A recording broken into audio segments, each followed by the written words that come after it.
Okay. So Mr. Thompson is recording. So now he's responsible for hosting the lecture on the chat group so you guys can access it at will. Okay. Where we stopped, right? I said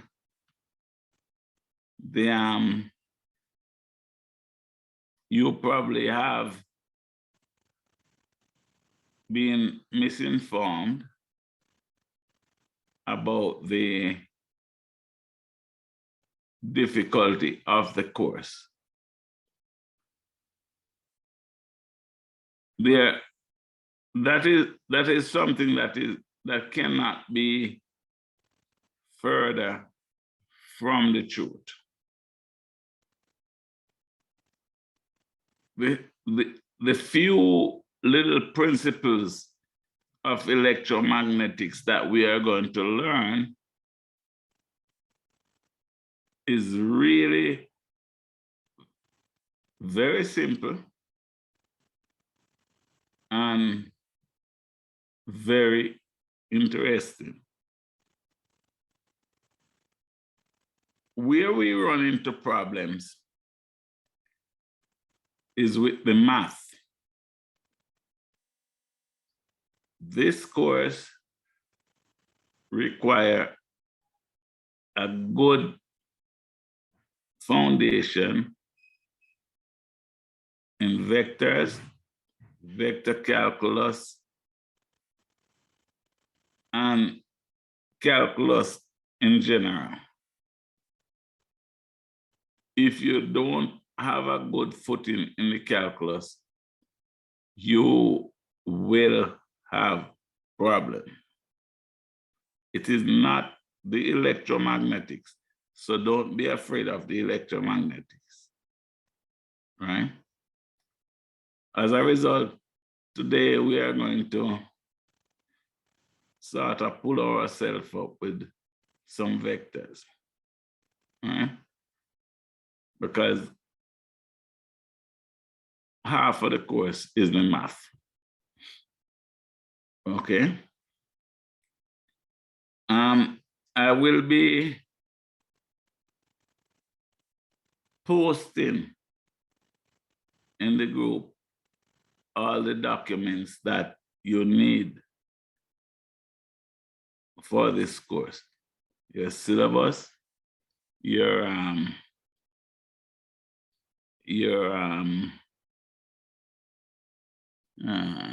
what they call it, what we'll be doing each week, the dates and time of your exams. There'll be 2 exams. Your midterm and your final. These 2 exams will be in class, face to face.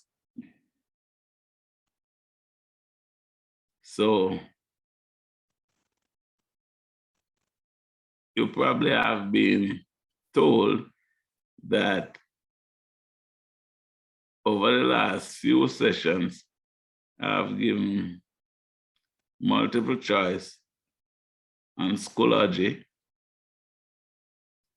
and that worked out pretty well for most people, for everybody, except me. So I've discontinued that. Your exam will be at the university, sitting down face to face, right? I cannot control the integrity of the exam when I give it online. So I have to change. All right. Now, any questions before we jump into some vectors?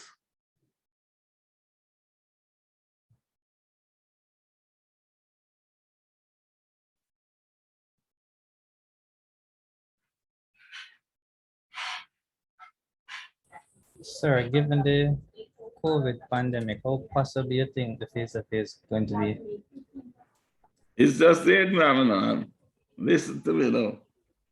If I cannot give a face-to-face exam, I don't want to teach a course.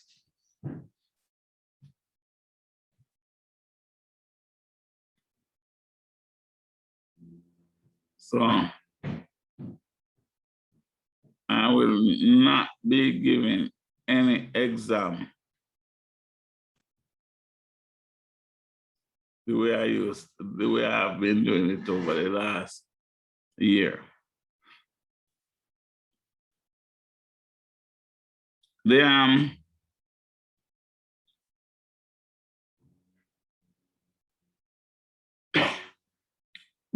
when I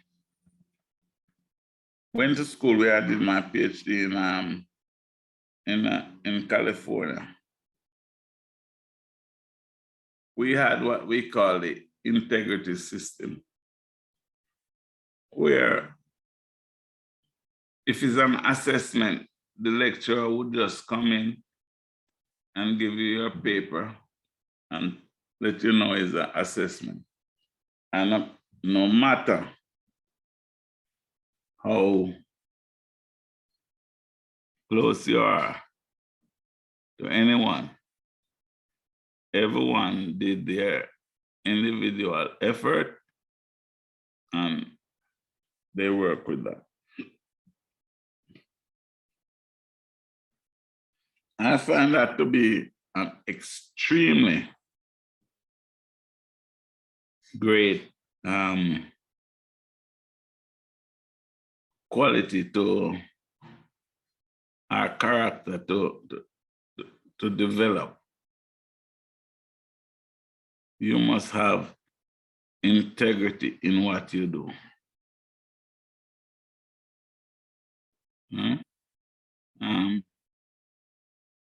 And I guess there are ways to police that, online, but I don't have the know-how, and I do not care to go the extra mile to do it. I shouldn't have to police my future leaders to display integrity. And no matter what I do, you guys, I'm not saying you will, I'm saying that what I've come across so far is that my class find ways to cheat. It puts me in a bad position because there is some science to what we do. And oh my God. Just give me a second.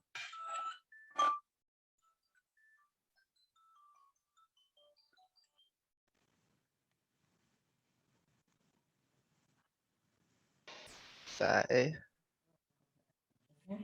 Give me a second. Let me get rid of these people.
Yeah, guys. So that's the situation with that, with your assessment.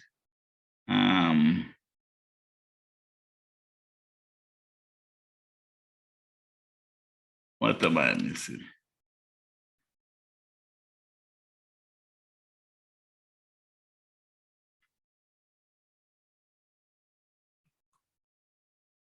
All right, so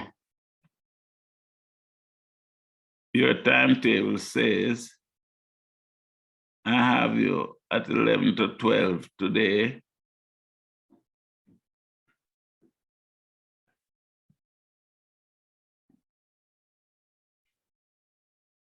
And 2 to 4.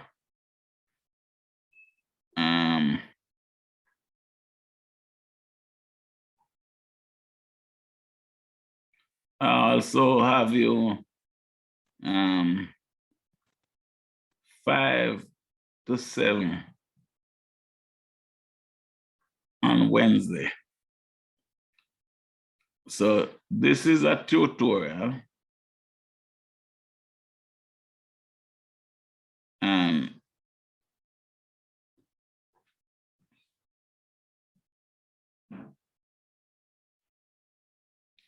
Tuesday and Friday, we have two hours tutorial. Now, the reason why it's like this is because normally our class like have 40 or 50. So we would break up the tutorial into 2 sessions. With 14 people, we don't need to do that. So you will have to tell me which one of these sessions work better for you. The Wednesday or the Friday. The Wednesday is 5 to 7. The Friday is 2 to 4.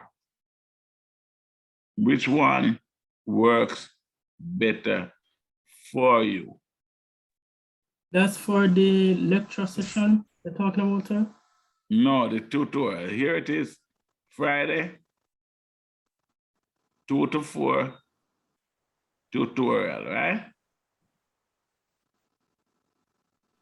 Wednesday, 5 to 7 tutorial. So the Friday is better. The Friday is better? Yeah, would clash Yeah. on Wednesday. The Friday is better for me too. Yeah. Yeah, Friday, sir. All right. So I would like you guys to post that in the group that you want your tutorial Friday 2 to 4 and not Wednesday 5 to 7. I don't know if you're seeing it on your device that we have 15 participants. This would normally be like 50, right? So we would have to divide this up into 2, the tutorial. Sir, remember, it could also be the case that some of the participants don't have access to they don't get the link. Say or that? they're open something. I'm Say saying that that? it could also be the case that some of the students just don't have access to the link, or they don't know that this class is going on right now. But me send it out. And Miss Dunklin, no.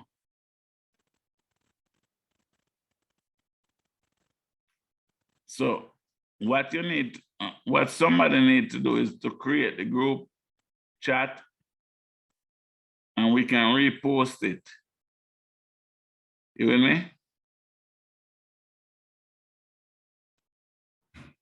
So everyone will be on the same page.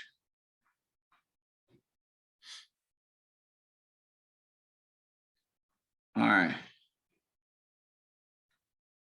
So that's all I have in terms of introduction.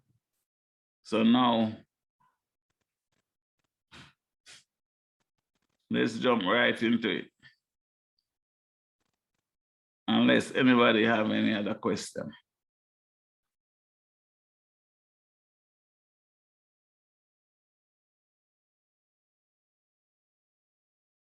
All right.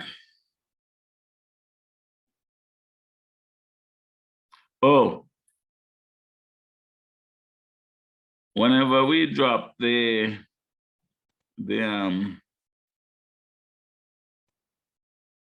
Zoom connection, all we have to do is just restart. You do that in 30 seconds and we keep going. Okay. So, okay, we are going to start from the point of where we say the problem is not the electromagnetics. The problem is the math.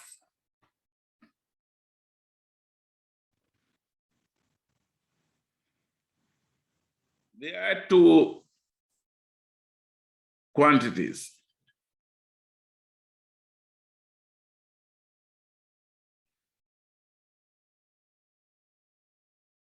There is what we call the scalar quantity, as you probably know already. And there is the vector quantity.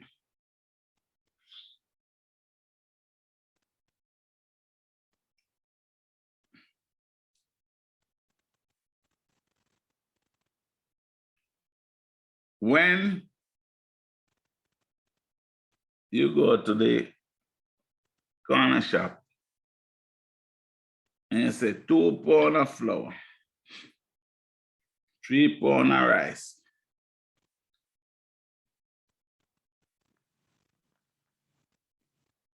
the pound indicate a magnitude. Right?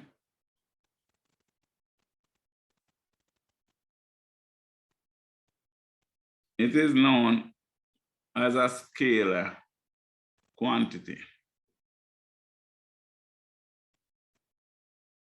1 yard of cloth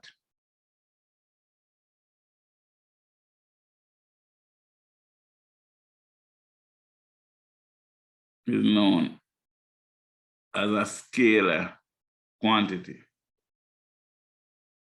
The definition is that the scalar quantity is a quantity whose value may be represented by a single real number, may be positive or negative. The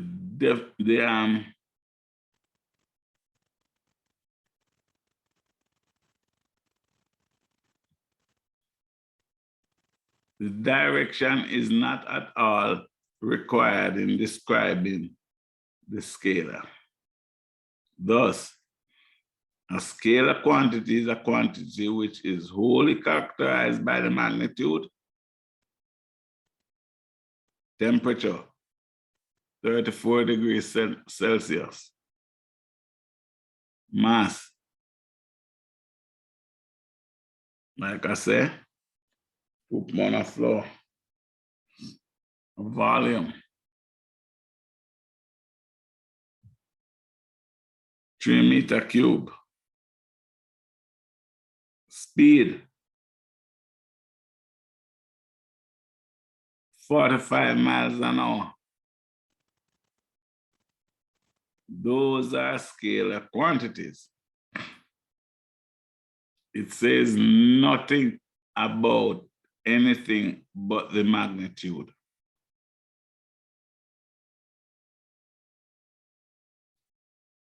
So there is a purpose for a scalar quantity. And we must know what they are.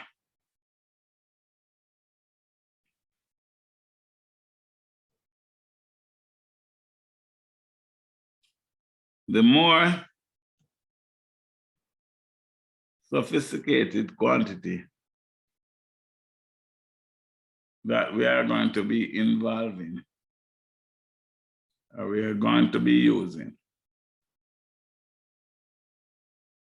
and it is the quantity that is most relevant to what we are going to study in this course, is known as the vector quantity.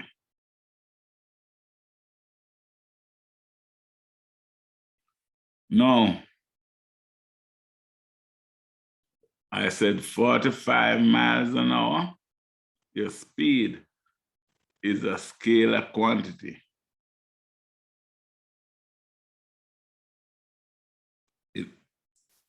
It has only magnitude. If I said 45 miles an hour going west, I have specified the direction.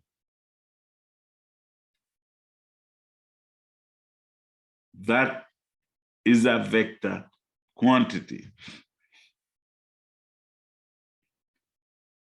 So a scalar quantity, you do not have to specify the direction. A vector quantity, you must specify the direction. Scalar, magnitude only. Vector, magnitude plus direction. And this will become the importance of this will become clear to you when you have one force acting in a particular direction and another force acting in another direction, and you will need to know the sum effect of these two independent forces. Because electromagnetics is a force field.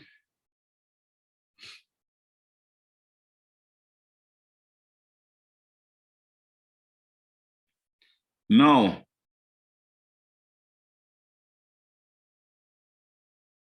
let us think about this now.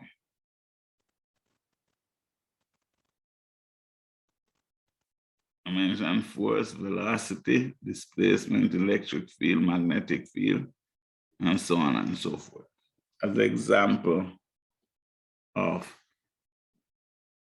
a vector quantity.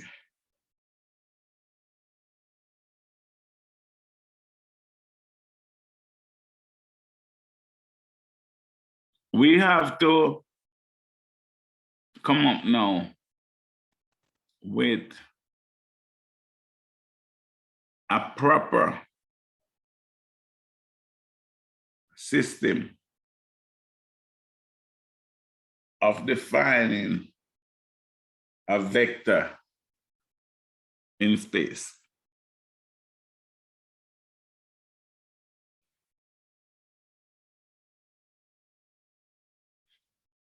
We started life with the simple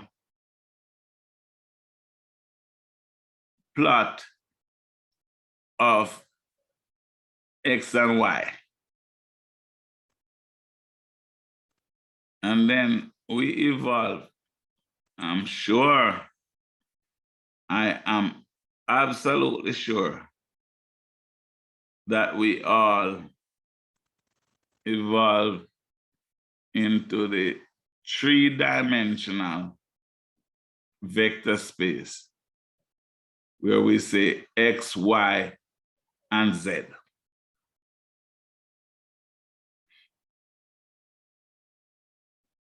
Do you agree?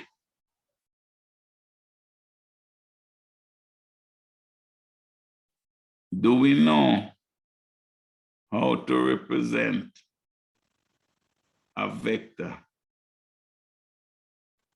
in 3 dimensions? X, Y, and Z. No, you guys have to talk to me, no man. Me and no man, no man.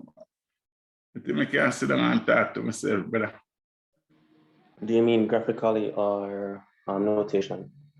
Yeah, man, graphic. Well, both. Both graphically and Graphically, they algebra. would put it in the column. But if I say y equal 2x plus 3y plus 8z, you know what I'm talking about, right? Yes, sir. A line drawn from the origin through that point. Eh?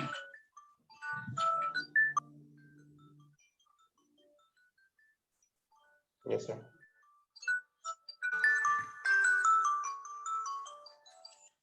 Hello?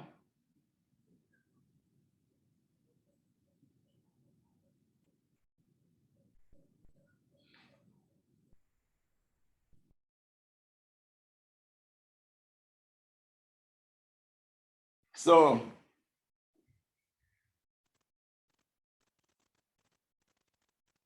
if we say y r k equal 2x plus 3y plus 4z, that represents a line drawn from the origin through that point in space.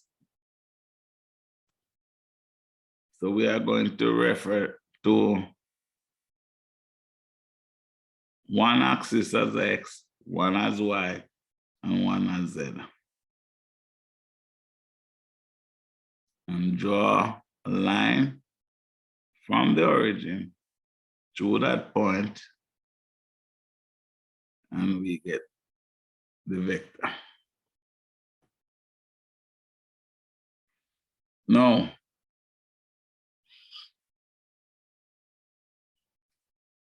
x, y, z, we call that the rectangular or Cartesian coordinate system.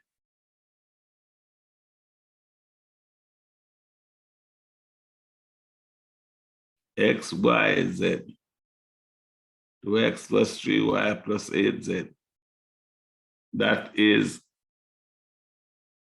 in the coordinate, in the Cartesian coordinate system, or the rectangular coordinate system. Okay. All right, stick up in it and start this thing back. You log right back in.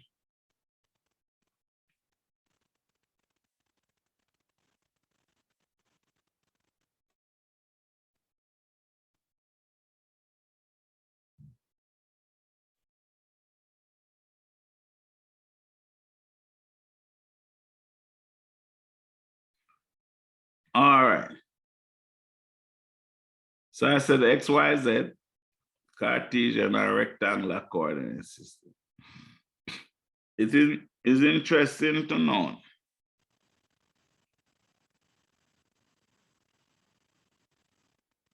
that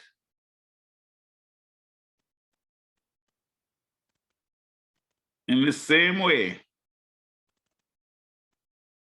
where when we want to be precise,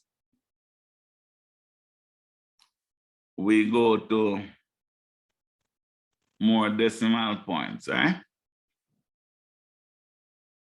Now, if you want to be precise with vectors, you can increase the number of coordinates.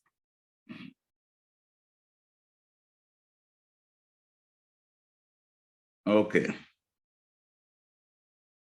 we say X, Y, Z. So that's, we are defining the vector in 3 coordinates, X, Y, and Z. Fact of the matter is that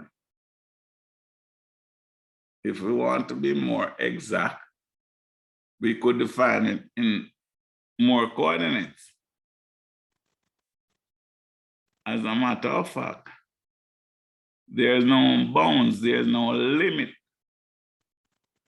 You can have an infinite amount of coordinates to define a vector. You can have X, Y, Z, K, that, K1, K2, X1, X2, and so on and forth. So you can have an infinite amount of coordinates. In addition, you are not restricted to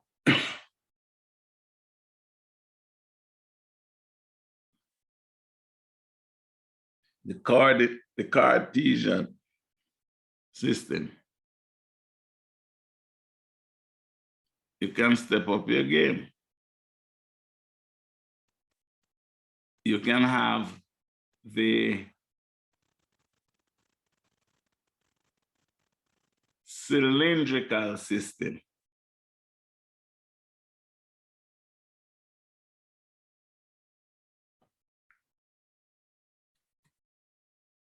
Say, for example,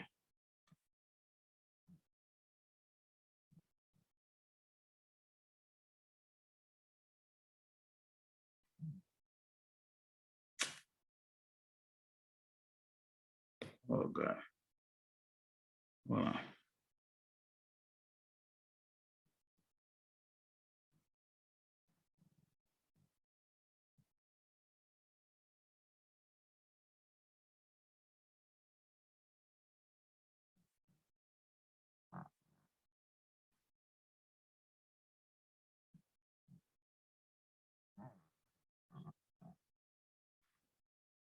So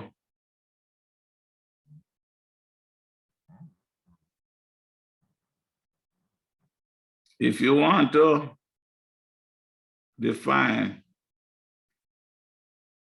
a point here,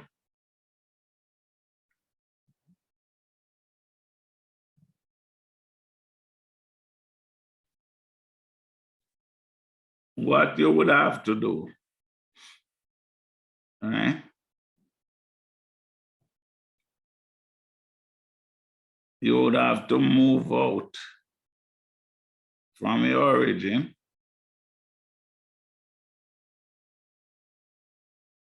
so it's on the back side. You would have to go around and then you would have to go up right here. So we're gonna call this coordinate rho. Going around, we're gonna call it phi. And going up, we're gonna call it Z or Z. So your three-dimensional coordinates in the cylindrical coordinate system is rho, phi, and Z.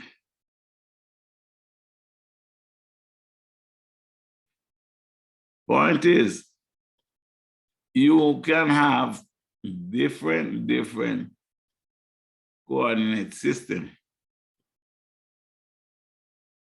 We are going to be focused on just 3 of these systems in our study. They are going to be the Cartesian or rectangular, the cylindrical, and the spherical. And we are not going to deal with that infinite amount of representation. We're just gonna deal with 3. So for the rectangular, it's X, Y, and Z. For the cylindrical, it's rho, phi, and X. For the spherical, it's rho or R, phi, and theta. And we call that a 3-dimensional vector space.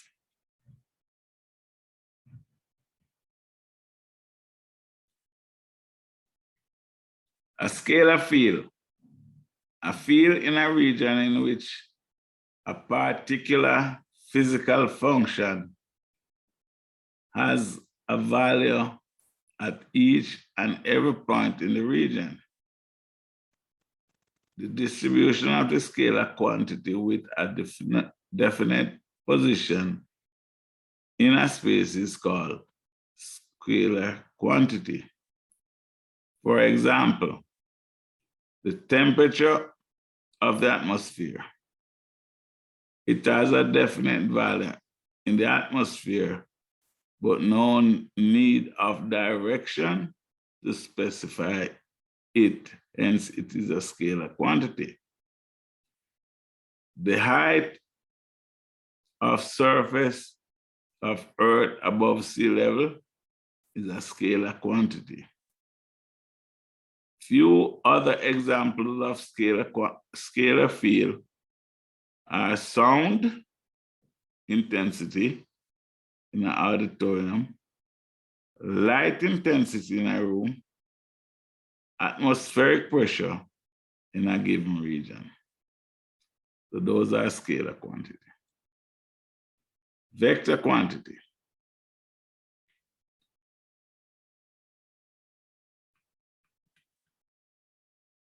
If a quantity which is specified in a region is defined as a field, is a vector, then the corresponding field is called a vector field. For example, the gravitational force on a mass.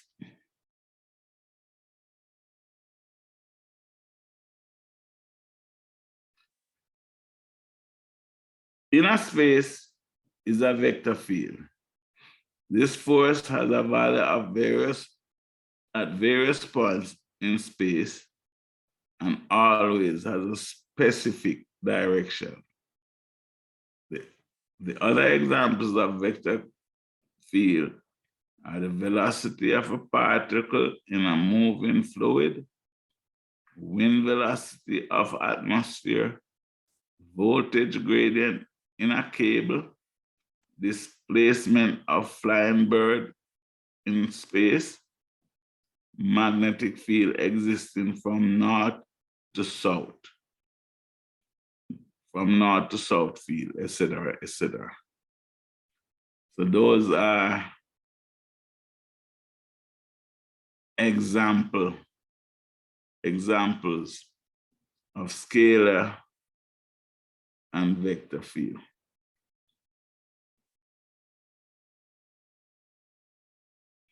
All right. Now, what time is it? 11:57. Okay. All right. We're gonna pick it up from here at 2 o'clock. Representation of vector field.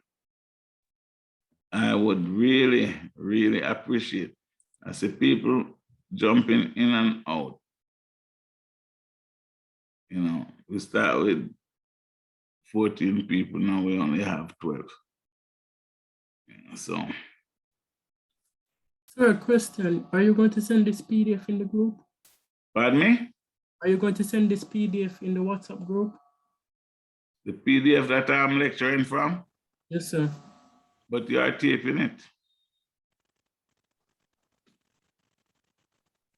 I can, but you're taping it. That's the whole reason of taping it. You have the voice. Where can access the recording? Huh? Where can we access the recording? Yes. So I could upload it to YouTube. Pardon me? I'm the student to give permission to record. Yes. I was just saying that I could upload it to YouTube and post the link in the group. Yeah, so maybe the reason I do it like this is when I give you guys the flexibility to do it the way that works best for you. Sorry. But I can also send the PDF. There's not a problem with that. So I heard you mention something about Schoology before. Is that a platform you use to distribute information to us? I'm not hearing it. You gotta speak up because the thing I'm not working so properly. This mic is on. You hear me now? Just about the same set. Go ahead. So I'm saying that you mentioned Schoology before. I'm asking if that's the platform that you use to distribute information to us. Do you have like No, I'm not hearing. course? I'm not hearing. You don't? Hearing it. So are you hearing me? Yes. So he's asking if you're going to use Schoology to disseminate information for the class.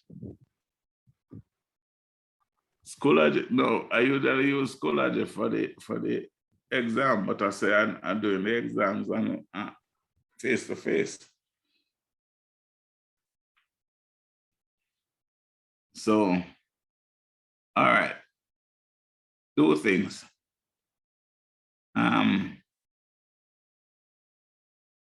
The school asks us to put up a share folder that we can post the information, which I'll be doing. But everything otherwise, along with that, will be posted to your chat group.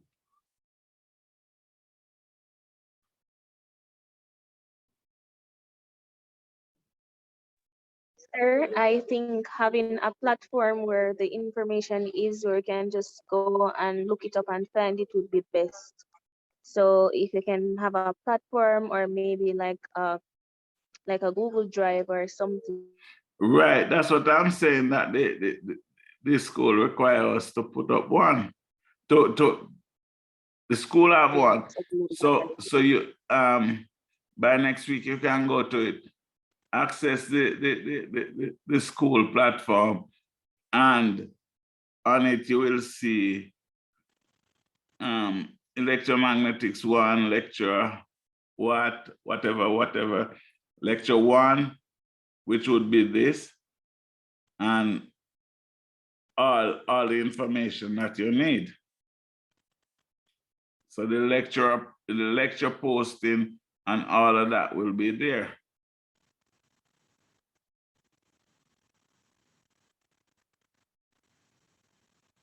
You with me?